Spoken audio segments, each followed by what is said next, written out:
Okay, now let us write some of the equations which are related to the cyclotron. That is, here the positive charge which moves in the circular path. It is because when the Lorentz force balances the centripetal force, then only this positive ion moves in the circular path. That is, here in this case Lorentz force is equals to centripetal force. These two forces balances each other, then only this positive ion moves in the circular path. Here Lorentz force is given by B into E into V is equals to centripetal force is given by mv square divided by r. Here B is the magnetic field, E is the charge of the ion, and V is the velocity, which is equals to mass velocity square divided by radius of the circle.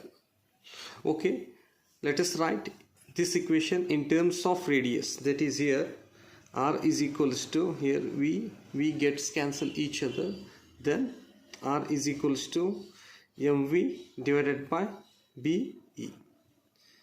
This is the radius of the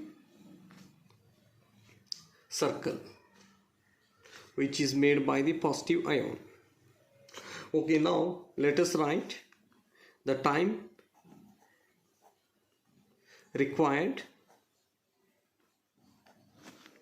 to describe a semicircular path.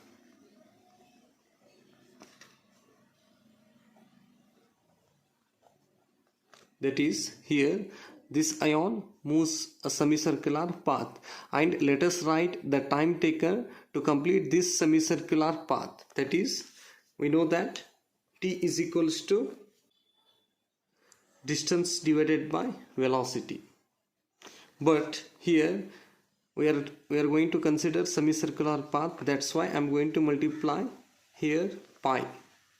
It indicates the semicircular path. And here let us substitute r value from above equation. Then we are going to get pi mv divided by be into v.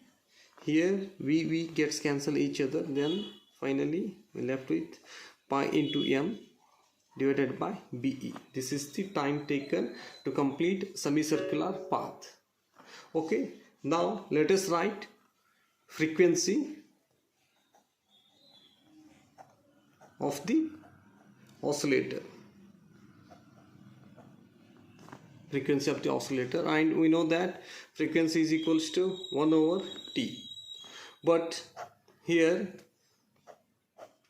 the time taken to complete one complete oscillation, that is, for semicircular path it is small t, and we have given positive to the d and negative to this, and in second cycle we are going to give negative to the d2, and this is the one complete circle, and we denote it by the capital T. And for semicircular path the time taken is small t, and here we can write for capital T is equals to 2 times small t, and if you substitute this value in this equation, then we are going to get frequency is equals to 2 times small t. And let us substitute small t value from the above equation, then we are going to get 2 pi m into be. This is the frequency equation. And one more thing, we know that energy is equals to half mv square.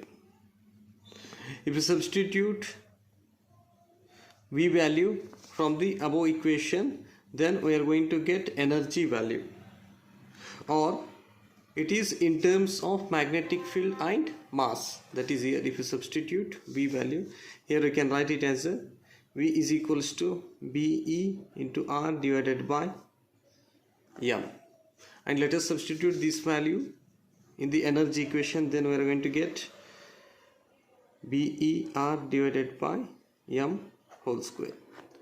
This is the energy equation in terms of magnetic field. Okay, and one more thing, the energy in terms of frequency is given by E is equals to 2 pi square R max square into F square into M.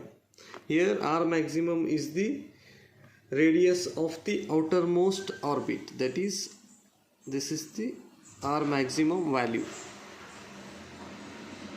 Okay, this is all about cyclotron.